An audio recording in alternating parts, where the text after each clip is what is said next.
Erabiliko ditugun materialak hauek izango dira. Nahi duzun marrazkia, errotulagailua, artazia, zeloa eta azkenengo pintza bat. Hartu kartulina, gogoratu zuria izan behar dela margotu ahal izateko. Hartu errotuliak eta margotu, baina gogoratu margotu txantzangorria, ez zure albokoaren aurpegia.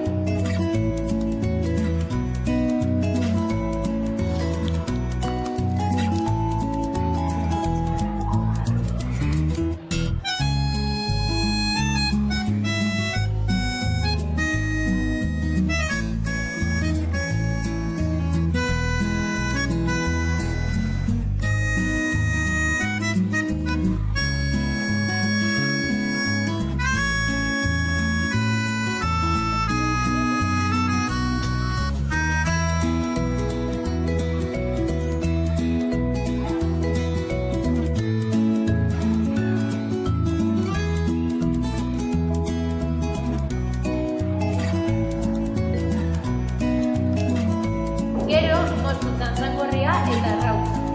Ei! Baina lehenago gogoratu gure ikaskideei kontuz ibileko argazkiekin. Ilea ondokoaren.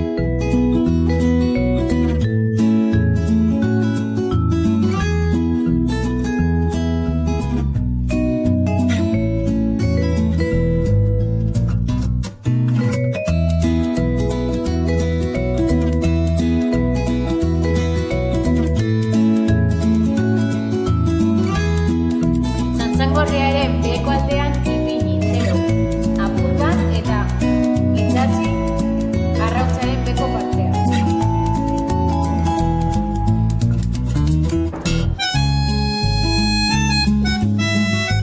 Baina ez itxatzi eskua. Azkenengo arrautzaren gozo zatia itxatzi behar da pinzaren gainean.